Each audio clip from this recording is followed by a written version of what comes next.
올해 노벨 문학상 수상자는 오스트리아 작가인 페터 한트케의 대표작으로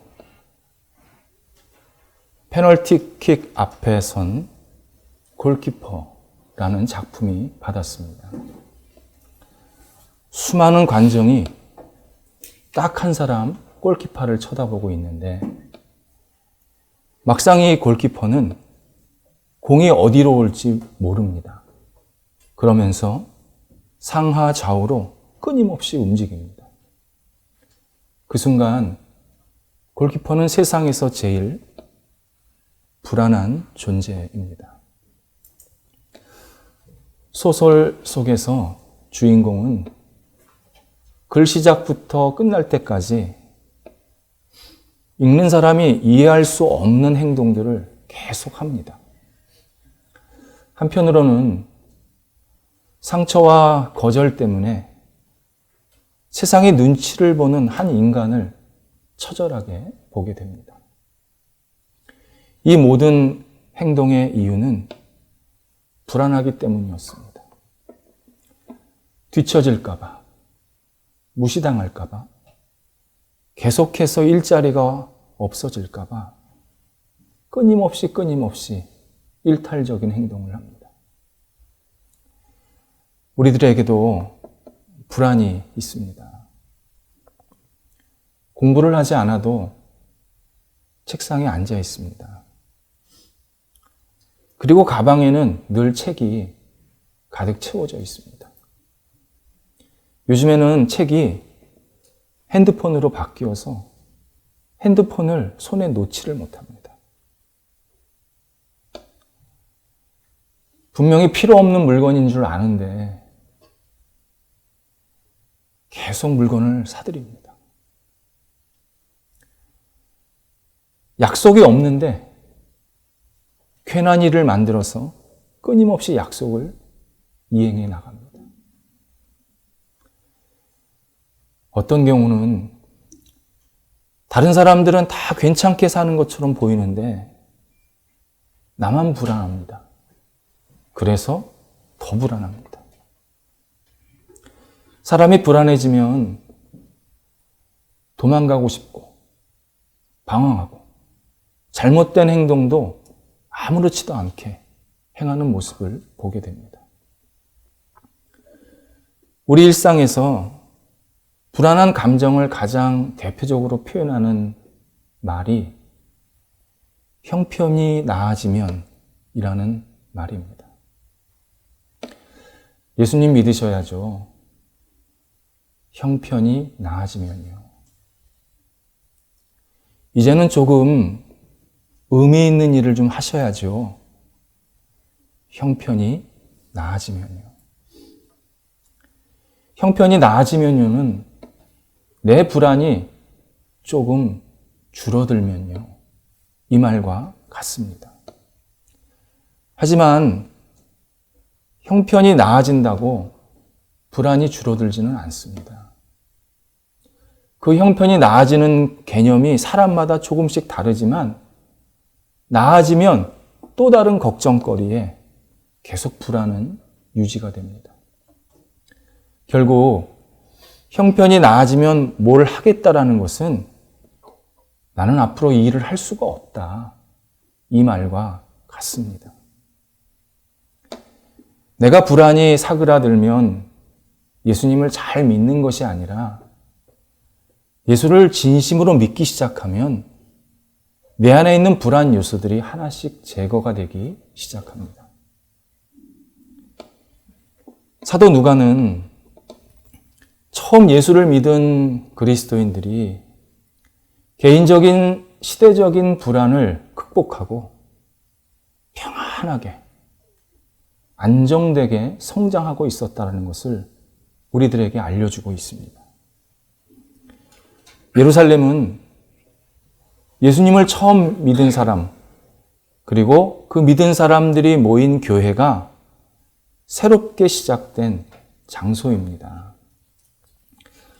하지만 예루살렘은 그 그리스도인들을 핍박하고 그 정점인 순교도 최초로 일어난 장소입니다. 사도행전 7장의 스데반의 순교 이후에 유대인들은 조직적이고 과격한 그러한 핍박을 조금 줄어들었습니다. 하지만 훨씬 규모가 크고 잔혹하고 그리고 오랜 기간 동안 지속됐던 로마의 핍박이 기다리고 있었습니다. 당시 그리스도인들은 얼마나 불안했겠습니까? 내일이 없었습니다. 오늘 죽을지 내일 죽을지, 내가 밥을 먹다 죽을지 길을 가다 죽을지 아무도 예측할 수가 없었습니다. 그런데 우리의 상식을 벗어나서 누가는 그들에게 평안이 있었고 든든히 세워졌다. 그렇게 우리에게 이야기합니다. 31절에 각 지역에 흩어진 교회들이 대표적인 모습을 보였습니다. 유대교회는 정통 유대인들이 모인 유대 사회에서 지위와 재산들이 좀 있었던 그러한 교회였습니다. 갈릴리 교회는 가장 가난한 사람들이 모인 지역에 세워진 교회였습니다. 사마리아 교회는 유대인이었지만 같은 유대인들에게 차별을 심각하게 받았던 그런 사람들이 모인 모임이었습니다. 그러나 그러한 신분이나 지위, 차별과 가난을 다 벗어던지고 그들의 영혼 속에, 삶 속에는 안정감이 있었다. 성장이 있었다. 이렇게 누가는 우리에게 전해주고 있습니다. 일반 상식으로는 도저히 생각할 수 없는 놀라운 하나님의 인도하심을 발견하게 됩니다. 평안이란 개인에 해당되는 표현입니다. 한 개인이 삶의 만족감과 기쁨과 감사함을 누리고 살고 있다라는 표현입니다. 예수님을 믿기 전에는 주변 상황에 의해서 막 휘둘릴 수밖에 없었던 사람들입니다. 정말 희망의 지표가 하나도 없었습니다. 그런데 예수를 믿고 난 다음에 이들은 그러한 희망의 지표를 가지고 자기의 희망을 삼은 것이 아니라 예수 그리스도 때문에 마음의 평안과 안정을 얻었다고 분명히 우리에게 말씀하고 있습니다. 전체 교회, 공동체적인 분위기는 든든히 서갔고 진행하여 갔다. 이 두 단어로 표현하고 있습니다. 이 표현은 건물을 세울 때 쓰는 표현입니다. 건물의 기초를 든든히 세워놓고 이후에 각종 부속시설과 그리고 구조물들을 잘 채워넣는, 그래서 건물이 완성되는 모습을 그려주고 있습니다. 처음에 예수를 믿은 사람들이 이렇게 영적으로 든든히 세워졌고 또 서로 연결이 되어가지고 전체적으로 다 성장하고 목표가 한 방향으로 계속 진행하고 있었다. 이렇게 우리한테 이야기해 주고 있습니다. 이들의 목표는 분명했습니다. 세상에 예수님이 주인이시다. 예수님이 우리의 구원자다. 이 목표를 향해서 끊임없이 이들은 성장을 했고 성숙을 했고 발전을 해 나갈 수가 있었습니다. 중요한 것은 이들이 어떻게 믿음의 성장과 성숙을, 마음의 평안과 그리고 점점 든든히 세워지는 것을 경험할 수 있었냐. 이게 핵심입니다. 그건 다름 아닌 주를 경외함과 성령의 위로를 통해서입니다. 우리가 신앙생활을 시작하고 좀 지속하다 보면 어느 순간서부터 마음의 감동이 없어지고 신앙생활이 약간 무의미해지면서 습관화될 때가 있습니다. 그리고 나한테 영적인 성장이 잘 일어나고 있지 않다. 이런 자책감 내지는 여러 가지 어려움들을 경험할 때가 있습니다. 어떤 경우는 예수님 때에 모였는데 그 안에 갈등이 생겼습니다. 문제가 생겼습니다. 서로 다투게 됩니다. 이 모든 것의 근본적인 원인은 하나입니다. 주를 경외함과 성령의 위로를 간절히 구하지 않기 때문입니다. 하나님을 온전히 의지하고 성령께서 나를 도우시는 것에 대해서 진솔해지지 않기 때문입니다. 신앙에 익숙해지다 보면 주를 경외하는 것이 아니라 사람을 의식합니다. 저 사람을 의존하게 됩니다.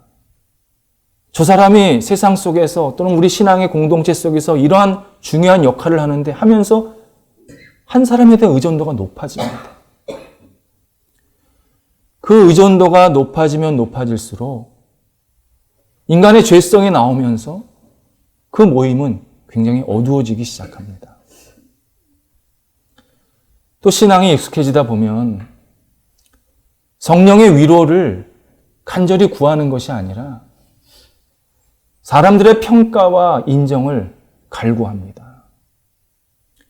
사람들이 나를 어떻게 이야기하냐에 따라서 웃기도 하고 울기도 하고 좋았다가 싫었다가 이러한 마음의 변화가 막 급격하게 일어나기 시작을 합니다. 초대 교인들을 한번 생각해 보시기 바랍니다. 이들은 예수를 믿고 나서 칭찬도 받았습니다. 그런데 칭찬보다는 핍박과 여러 가지 비난을 더 많이 받았습니다. 이들은 고민할 수밖에 없었을 겁니다. 내가 지금 잘 살고 있나? 내 신앙이 지금 올바르고 있나? 굉장히 고뇌하면서 신앙의 자리를 다 떠날 수도 있었습니다. 그런데 이들은 오히려 더 굳건히 평안히 섰고 든든히 섰다. 성령의 위로만을 간절히 구한 겁니다. 하나님만을 바라본 겁니다. 우리가 사람들의 평가, 시선, 이것은 참고사항입니다. 그 평가가 내 신앙의 주가 돼서도 안 되고 나를 이끌어서도 안 됩니다. 그건 신앙생활을 굉장히 잘못하는 겁니다. 그렇게 말한 사람이 잘못이 아닙니다. 그 사람들은 무슨 말이든지 다 합니다. 그 말을 들어서 내가 소화를 잘 시켜야 합니다. 한 귀로 넘겨야 됩니다. 그렇지 않으면 손해는 나한테 옵니다. 내 영혼이 망가집니다. 내 신앙이 불안해집니다. 어떤 경우는 성령의 위로를 물질의 복과 성공을 통해서 얻으려고 하시는 분이 있습니다. 이게 좀 이루어져야 성령께서 나한테 위로해 주시는 겁니다. 그렇게 생각을 하는 겁니다. 물론 성령은 우리에게 복도 주시고 성공도 주십니다. 근데 주실 때는 그 결과물을 보라고 주시는 게 아니라 내가 너한테 주고 있다. 나를 바라봐라. 성령을 바라보라. 라는 의미로 좋은 결과들을 주시는 겁니다. 만약 좋은 결과들에 자꾸 눈이 가기 시작하면 성령의 위로는 항상 그렇게만 와야 된다고 생각합니다. 다른 데는 성령의 위로가 없다고 생각을 합니다. 우리가 이렇게 생각하는 이유는 오랫동안 물질주의에 노출되어서 물질주의가 우리 마음속에 확 들어와 있기 때문입니다. 모든 사람들은 오늘보다 내일 나은 그러한 모습을 기대합니다. 나는 오늘이 내일이랑 똑같았으면 좋겠다. 그런 사람은 없습니다. 오늘이 내일보다는 좀 못하고 내일이 오늘보다 좀 낫고 이런 점진적인 발전을 누구나 다 원합니다. 이때 조금 더 나은 내일을 조금 삶의 형편이 나아지고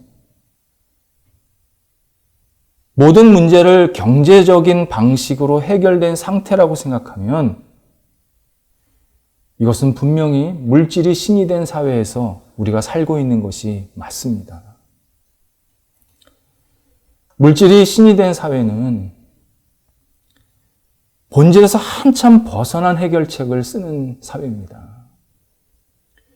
인류 역사상 본질에서 한참 벗어난 해결책을 썼다가 수많은 시대가 탄식을 했습니다.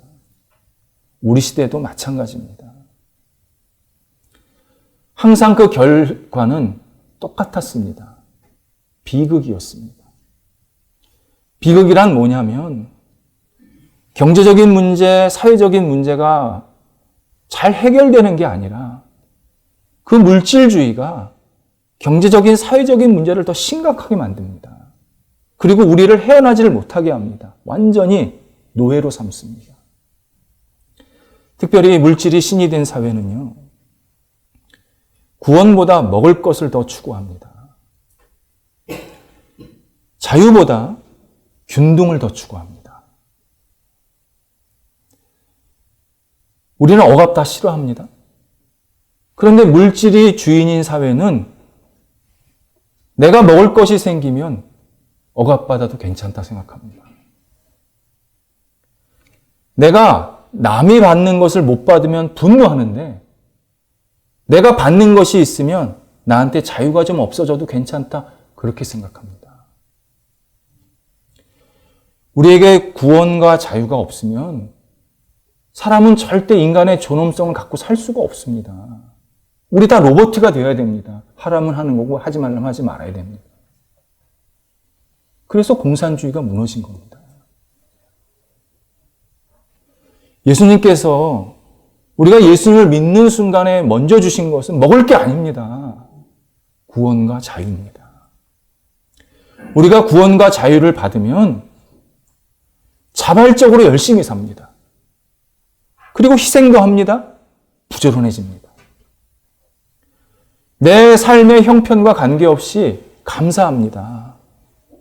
이렇게 잘 수 있고 먹을 수 있고 살 수 있는 것 자체가 감사하다고 생각을 합니다. 그것은 구원과 자유 때문에 그렇게 생각을 합니다. 자발적으로 나눕니다. 자발적으로 선한 일들을 합니다. 그래서 내 삶이 굉장히 평안하고 안정된 모습으로 계속 성장하는 모습을 갖게 됩니다. 우리를 평안케 하고 든든히 서게 하는 것은 결코 물질주의가 될 수가 없습니다. 또 어떤 경우는 나의 평안과 든든히 서는 것을 인간의 논리와 지식으로 세우려고 하는 사람들도 있습니다. 부끄럽지만 대표적으로 신학이 그렇습니다. 저도 신학을 공부를 했습니다. 신학을 공부하는 것은 너무 귀한 일이고 어려운 일인 것은 분명합니다. 근데 그 신학이 진짜 하나님께 영광이 되려면 신앙을 세우는 신학이 되어야 합니다. 어떤 이념이나 자기 판단이나 지식이 들어간 신학이 아니라 하나님을 영광스럽게 하고 사람을 더 복음화시키는데 쓰임받는 신학이 진짜 신학입니다. 그런데 근대 이후의 신학은 완전히 망가졌습니다. 근대 이후에 위대한 신학자들은 말을 형이상학적으로 잘하는 사람들이지 예수님의 마음을 많이 담고 사는 사람들이 아니었습니다.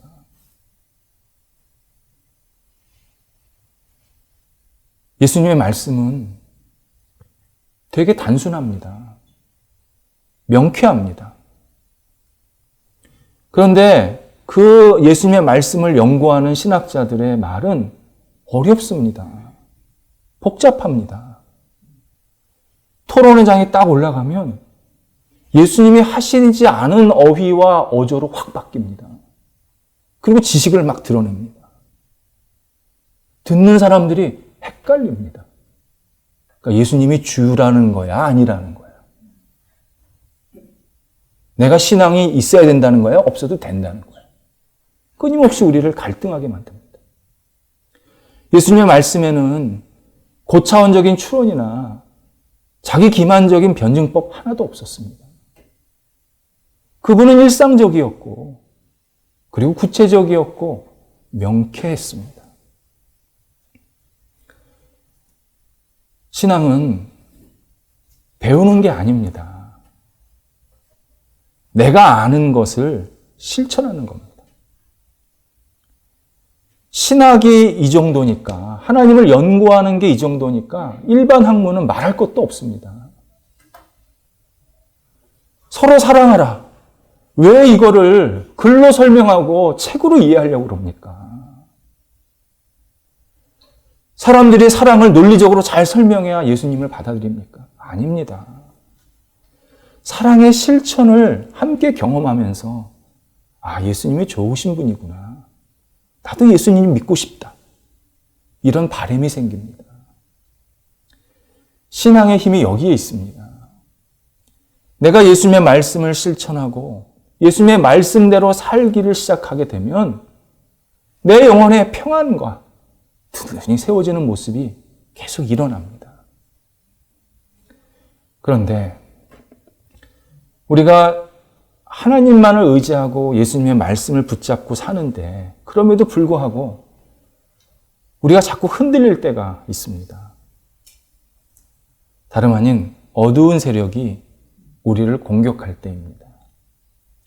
오늘 두 번째 읽은 에베소서 6장 11절에서 바울은 이것을 마귀의 괴계, 사탄의 공격 이렇게 표현하고 있습니다. 이 사탄의 공격을 막으려면 막는 방어용 도구가 필요하다고 이야기합니다. 먼저 15절에서 평안의 복음의 신발을 신어야 된다. 그렇게 말씀합니다. 복음은 기본적으로 우리한테 평안을 주는 겁니다. 우리를 안정시키는 겁니다. 우리를 새롭게 일으켜 세워주는 겁니다. 그 복음을 신발로 신어야 된다는 겁니다. 내가 어디를 가든지 무슨 일을 하든지 복음적으로 곧 예수님이 하신 말씀대로 예수님이 하신 행동대로 예수님의 마음을 갖고 무슨 일이든지 해야 된다. 그게 큰 전제입니다. 그리고 나서 16절에는 믿음의 방패를 가져야 된다. 그렇게 우리에게 권면합니다. 방패는 군인들이 쓰는 겁니다. 문짝, 직사각형의 문짝과 같은 큰 그 무게가 있는 그러한 방어용 도구입니다. 이 방패에는 아주 중요한 이용 가치가 있습니다. 겉에다가 물을 잔뜩 바릅니다. 그래서 적이 쏘는 불화살을 막습니다. 그게 방패의 최고의 목적입니다. 사탄이 우리에게 쓰는 불화살을 막으려면 복음에 굳건히 서서 예수 그리스도를 믿는 이 믿음의 방패를 우리 앞에 세워야 된다. 이렇게 이야기합니다. 그렇다면 사탄이 쏘는 불화살의 정체가 뭐냐? 이게 또 중요합니다. 사탄은 우리와 하나님과의 관계를 끊임없이 헤집습니다. 분리시키려고 합니다. 무너뜨리려고 합니다. 그것을 본문에서 대적이라고 표현을 한 겁니다. 사탄이 우리에게 쏘는 대표적인 불화살이 의심의 불화살입니다. 우리가 자꾸 하나님을 의심하게 만듭니다. 사탄이. 이 의심의 불화살은 사탄이 인류를 타락시킬 때도 썼던 중요한 도구였습니다. 창세기 3장에 사탄이 제일 먼저 사람에게 나타나서 하나님의 신실함과 사랑하심을 이렇게 의심하도록 유혹합니다. 하나님이 정말 이 동산에 있는 모든 것을 다 먹지 말라고 했니? 야, 그거 말이 되냐? 네 주변에는 이렇게 먹음직스럽고 탐스러운 것들이 많은데 어떻게 이거 다 먹지 말라 그래? 그건 하나님이 너 사랑하지 않는 거야. 하나님이 너 사랑한다 그러면 너 이거 먹어도 돼. 너 아무 문제 없어. 사랑하는 사람이 먹었다는데 뭐라 그럴 거야. 이렇게 유혹을 했습니다. 이 의심의 불화살은 지금 우리에게도 똑같이 와 있습니다. 하나님이 너 위하신데? 너가 어떻게 알아? 너 증거 있어? 그게 네 느낌 아니야? 너 그리고 신앙생활하는 게 요즘에 막 벅차고 감동이 있니? 너 없다 그러면 하나님도 너와의 똑같은 마음이야. 그냥 무덤덤해. 야, 너 같은 존재를 어떻게 하나님이 사랑한다 그러냐? 너 몰라? 하나님 너 사랑하지 않아. 너 떠나도 하나님 너 걔가 떠났나 안 떠났나 알지도 못해. 끊임없이 의심의 불화살을 계속 쏘아댑니다. 이 의심의 불화살을 막는 유일한 것은 믿음의 방패다. 이렇게 이야기합니다. 이것을 구체적으로 바울이 로마서 8장 31절에서 이렇게 다시 이야기합니다. 이렇게 질문을 합니다. 누가 우리를 대적하랴? 이 말은 우리를 우리를 무너뜨리고 하나님과의 관계를 끊어뜨리는 존재가 없다는 말이 아니라 사탄이 우리를 계속 대적을 하는데 우리가 이길 수 있다. 그런 확신의 표현입니다. 그리고 그 이길 수 있는 근거가 뭐냐? 32절에서 자기의 아들을 아끼지 아니하시고 우리에게 내어주신 이가 자기 아들과 함께 우리에게 무엇을 더 주시지 않겠냐. 이렇게 강조를 하고 있습니다. 내어준다라는 표현이 신약성경 첫 번째 책인 마태복음 26장 15절에서 가룟 유다가 돈 몇 푼에 대제사장들에게 예수님을 내어줍니다. 27장 2절에서는 그 대제사장들이 총독 빌라도에게 예수님을 내어줍니다. 다시 27장 26절에서는 빌라도가 백성들에게 십자가에 죽이라고 내어줍니다. 똑같은 단어를 썼습니다. 예수님께서 죄인처럼 짐짝처럼 스스로 사람들한테 내어주는 것을 당하셨다는 겁니다. 왜? 우리를 사랑하셔서. 정확히 나를 사랑하셔서. 나를 사랑하셔서 당신이 죽음의 길로 가는 것은 전혀 개의치 않았다는 것입니다. 바울은 분명합니다. 사탄의 불화살을 막는 것은 십자가에 돌아가신 예수 그리스도다. 무엇가 더 증거가 필요하냐? 무슨 사랑의 근거가 더 필요하냐? 우리들한테 강력하게 항변을 합니다. 우리가 세상 속에서 끊임없이 의심의 굴레에 들어갈 때가 있습니다.